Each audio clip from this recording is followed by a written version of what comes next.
Bonjour tout le monde. Bonjour à tous, bienvenue dans cette nouvelle vidéo. Aujourd'hui on va parler de miel. De miel.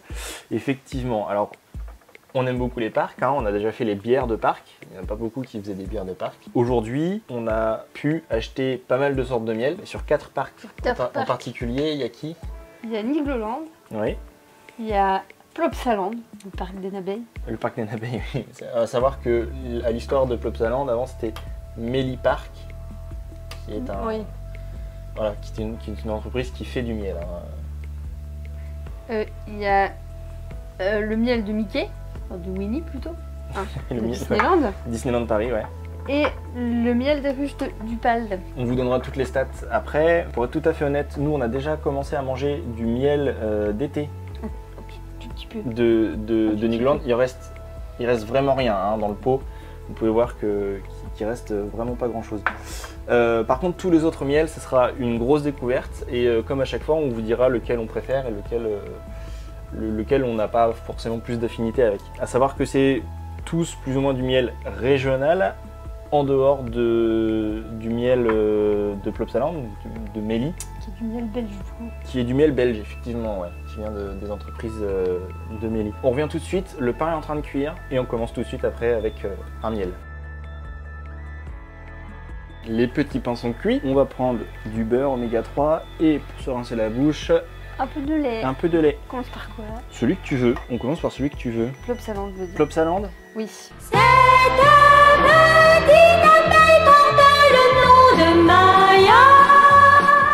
Donc le miel de Plopsaland, c'est un pot de 250 grammes. Ouais.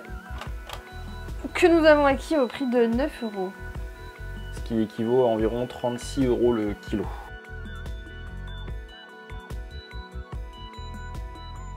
Miel de fleurs, mélange de miel originaire et non originaire de l'Union Européenne. On y va.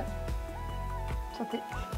Classique. Hein. Ouais, mais rien de très foufou quoi. Ouais, c'est pas tronçonnant. Un miel classique, c'est un peu classique. Après, il est bon, hein, nous on aime bien le miel, donc on va pas dire le contraire. Mais oui, mais voilà, c'est pas... Ça reste classique. Oui. C'est pas très fruité. On continue avec lequel? Avec celui du Pal. Le miel des ruches du Pal.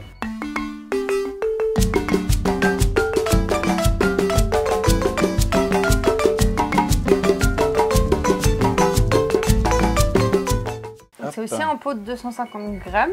On a eu au prix de 8,90 €, soit 35,60 € le kilo. Il est fait par les mieleries du pays charolais. Et les produits est mis en pot par la mielerie du pays de charolais.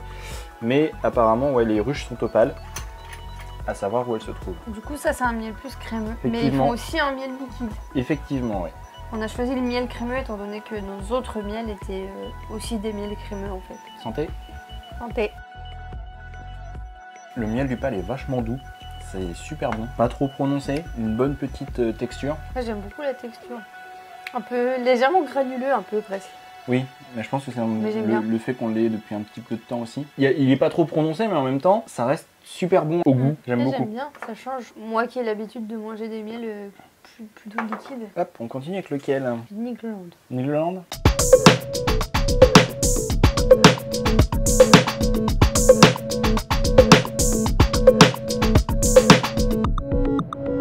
Donc c'est du miel de printemps, pareil, 250 grammes.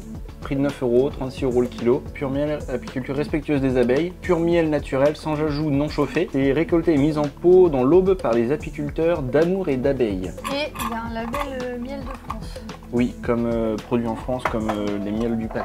Comme le miel du Pal. Voilà, un miel un petit peu plus dur. Un peu plus blanc aussi. À savoir que le miel d'été, on adore. Hein. Franchement, le pot, il a pas fait long feu. C'est d'Amour et d'Abeilles. C'est basé à Rosières-près 3. Hop, santé. Santé. Le miel est vachement doux, vachement bon, il y a un bon goût, très bonne saveur. Ouais, j'ai rien à dire. Nigloland et le Pal, vous êtes très très proches. Je trouve que même au goût, on sent que c'est un miel de qualité quoi. Oui. Je sais pas, peut-être avec la texture aussi. Et enfin, le miel de Disneyland Paris. Main en l'air et main en bas, ça ouvre l'estomac. Au pas, tirez bien, ça vous donne très fin. Donc c'est un pot de combien de grammes? 125 grammes, Qui est vendu au prix de 6 €. ce qui est vachement cher. Alors déjà de base pour un miel ça reste cher, mais là quand on remet au prix au kilo ça fait 48 € le kilo, alors que la concurrence n'est qu'à 36 € le kilo. Si je dis pas de bêtises, je crois qu'on peut voir certaines ruches de Disneyland Paris quand on accède au parking visiteur de Disneyland Paris. Quand on passe Oui, c'est bien possible. Toll Plaza, je crois que sur la droite ou la gauche, il doit y avoir des ruches de Disneyland Paris. Oui, il y a écrit miel de fleurs récolté sur le rucher de Disneyland Paris. À savoir que celui-là, on a un peu plus galéré à l'avoir. Effectivement, t'as dû l'acheter sur...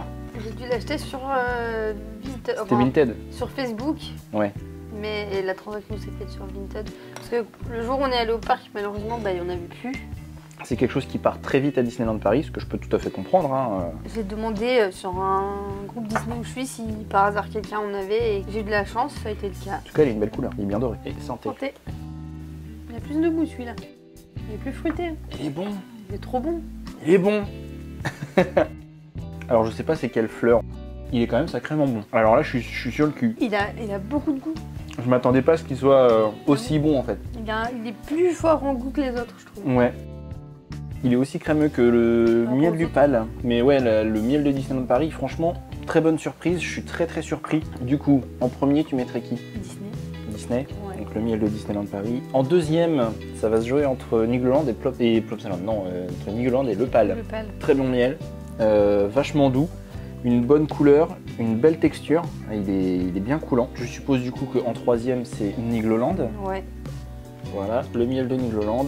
Et enfin, en dernier, Plopsaland, Plopsaland. Méli. Je m'attendais pas à une aussi belle surprise avec le miel de Disneyland. Franchement, il a du goût, il est fruité, il a vraiment quelque chose, quoi. Le miel du Pal est très bon, il est très doux. Et le miel de Nigloland, pareil, il est très bon, il est très doux. Dans tous les cas, voilà, tous les miels sont bons, sauf le miel de Plopsa, qui est un miel vraiment générique. C'est un peu dommage. Ouais, il n'est pas mauvais, mais il sort pas du lot, quoi. Classique qu'on peut acheter en grande surface, quoi.